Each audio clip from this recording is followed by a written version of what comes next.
I think that starting in with this season, it's definitely been one of the more contentious seasons. I wasn't really aware of the show when it first started, so the first 3 seasons I wasn't able to see like the play-by-play on what public feedback was looking like. But I can say on this one, watching it from week to week as new episodes are coming out and seeing what the response is, it felt to me like a lot of people perhaps were a little bit more upset about this season than maybe in previous seasons. I don't know about that for a fact, but it's just kind of what it seemed like to me being a spectator as each new episode was outcoming. So I kind of wanted to talk about that today, and what I think maybe some of the reasons are, not including like actual presently, not really talking about like the current political spectrum on how that could have influenced stuff, but more so from like a narrative perspective of why I think a lot of people were a little bit more, I guess, like aware in this season than maybe in other seasons.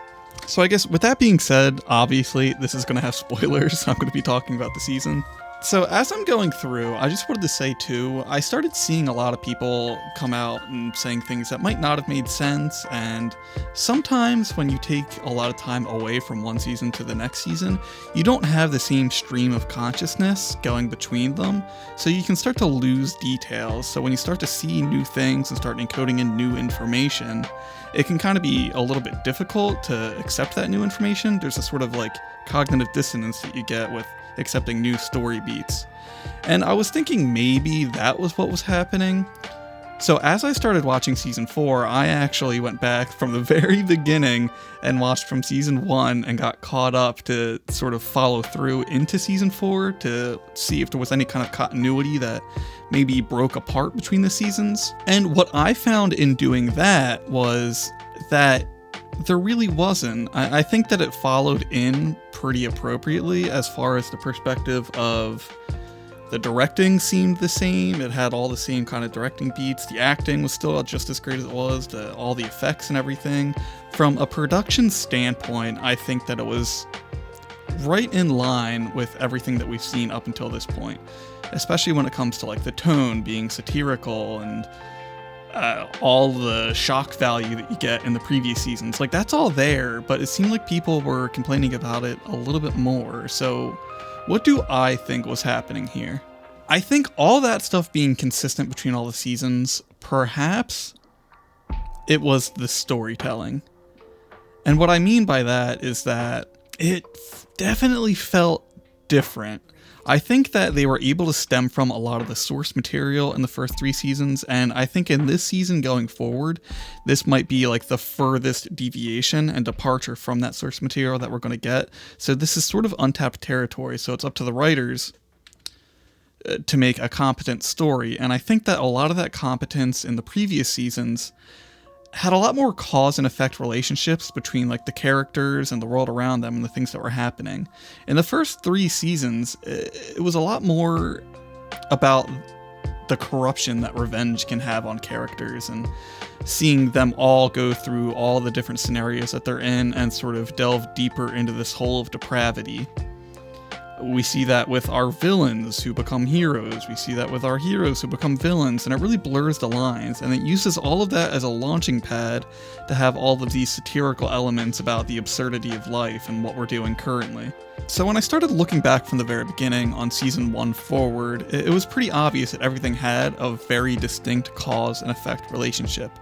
We had A-Train running into Huey's girlfriend, and that was the starting point for everything, all the events that unfolded from there. He meets Butcher, they find so-and-so, and from then on, it's just like this constant sort of ball rolling down the hill of all these events leading into the next, and all the characters having their own little stories within that story, in like the greater chronology of it all, sort of culminating into certain events that happen. In season 4, it felt a lot more to me like events were happening, and a lot of them were interesting, they were kind of cool, but they had zero consequential sense within the greater span of the narrative. So looking at some of the details, when we look at the whole storyline with Huey and his dad got he was in a coma. And then he had to go through the whole thing about, does he want to give him the V? Does he not? Like, what consequence did that serve to the narrative? A-Train risked his life to get that V, and it makes sense of like why he would do that, considering that like the relationship that they had. But then he doesn't use it. His mom just randomly decides to give the dad it, which, why would she do that? I don't understand. That doesn't make any sense. And then he sort of just goes crazy, and then they end up having to kill him anyway. Which, that whole scene was heart-wrenching. It was very sad. It's like a very emotional scene. But then it just doesn't go anywhere. Huey's sort of grieving about it, maybe, for like a day after, and then none of those events had any sort of significance to anything else that happened. So what was the point? Like, that's all I'm asking. I know a lot of people were complaining about Frenchie in the very beginning, how he was in a relationship with a man, and a lot of people were throwing around, like, a homophobia and stuff like that. Like, that became a hot topic. I don't care who Frenchie is in a relationship with, but the fact that he's in this, like, very well-established relationship from season 3 to season 4, as if, like, they've known each other for a long time.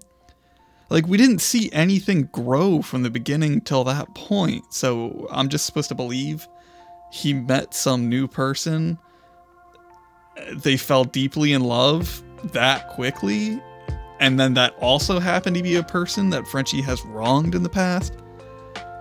And then he just never sees him again. He finds out the situation that it turned out that it was Frenchie, and then he just leaves after, like, you know, hitting him. And I thought his acting was fine. He's a good actor, but it's like, what was the point? Again, that served zero purpose to the narrative at large. And you can say, like, okay, well, Frenchie put himself in prison over it because he was, like, in this internal turmoil. But then they just break him out of prison. They just I don't even want to say break him out. They just let him out of prison, and then he just helps the gang again, and then also gets back with Kimiko. So what was the point of that whole thing? We never see that character again. He had zero purpose, or he didn't work with, like, Homelander or anyone. He didn't try to, like, turn Frenchie in for being, like, an evildoer. Like, what purpose did it serve to have him be in that relationship? It seemed like everything from season 1 to 3 showed him flourishing with Kimiko and them finding themselves.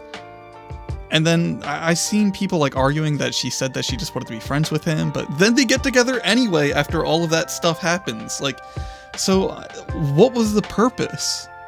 Like, it just doesn't make sense, because there's no, like, sense of cause and effect relationships between that happening and then that serving a purpose for the next series of events with other characters. And there's, like, tons of other examples too. Like, why was Black Noir, why did they hire an actor to play him? And then, like, just expect him to be quiet and act like Black Noir without giving, like, I thought that it was funny. It was entertaining, the fact that he's constantly asking for notes to get better into the role, and nobody's offering him any input on how to do that. Anything about Black Noir's character, they just all keep telling him, be quiet and shut up. And then it turns out that he is actually, like, you know, a soup, which I guess was kind of a cool reveal. But, like, why?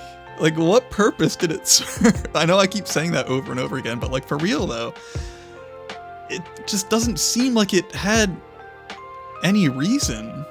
I feel like within the series of events of the show, and judging from how they act to certain things, it would have made a lot more sense if they just said that Black Noir retired and then brought in a new superhero to fit the role. Like, but instead they went through this convoluted situation of trying to find the perfect person to put on his outfit and play him. And is he just supposed to live that lie for the rest of his life? Like, what was the idea there? Like, I just don't get it. But that's not to say that it was all bad. I do think that that season 4 did have like some good parts. I think that, again, like I said, the directing was great, the production value, like all the effects and everything like that. There were just like a lot of these small like writing elements that just didn't quite fit together well. It was almost as if they just had a lot of, like in the writer's room, they just put a lot of stuff on a whiteboard and said, yep, this, and this. We'll just throw them all in. We don't have to connect the dots in any meaningful way. We'll just, as long as we're doing those things, it's good enough. And then they sort of just wrote a narrative, hitting all those beats, and that was it. Like, I think that the larger story at play was fine. It just felt like the pieces that they chose didn't mesh together well. Like I said, because there's no consequential value to a lot of them. They just happen, and then it's just over. They happened, and that was the point of it all. So, I don't know. Maybe that's just me, but I'm no like competent writer. But from like a feedback perspective and looking at it from a broader sense, that's kind of what I noticed, and I think that might be part of the reason why this season, a lot more than others, was under a lot more scrutiny than like what we've seen before. And I think, like, just to elaborate on that like a little bit more, I think that the reason for that scrutiny is because in the past seasons, it did have all of that, like, you know, right wing, left wing, societal. It did have like all that left-wing, right-wing societal like satire going on, but we were able to fall back on the writing. Like, that wasn't the front-faced focus because the writing was competent. It felt more like character pieces. Like, we were able to see all these characters and what they were going through and how they fit into that world, into this like weird satirical world making fun of ours. But in this season, a lot of those like story elements felt like they took a backseat. And that sort of brought a lot of that focus onto, oh, they're making fun of people, and maybe that's not cool. And maybe I'm wrong about that, but I think that is a valid perspective that you could see happening here. But I don't know. Maybe that's just my 2 cents on it. What did you guys think about it? Because I don't know, if you've ever heard like a child tell a story, it's a lot of like, you know, I went to the store, and then I saw a dog, and then I got some candy, and it just felt like this happened, then this happened, then this happens, then this happens, and not this happens because this happens, and then how does that affect the rest of the gang and the crew? Like, that's sort of how you should be going about telling a story. So, that's the end of that. Just felt like talking about it for a little while. I don't know if this is going to be entertaining or not, but if you enjoy it, let me know what you thought about Season 4. I'm still looking forward to Season 5 and seeing where this goes. I didn't hate the season. I actually enjoyed a lot of it. I just feel like there were parts of it that are worth scrutinizing a little bit because they didn't quite fit in with the same level of quality that we might have expected from previous seasons, and this is a lot of the reason why I think that was the case. So, all right, till next time, guys. Peace.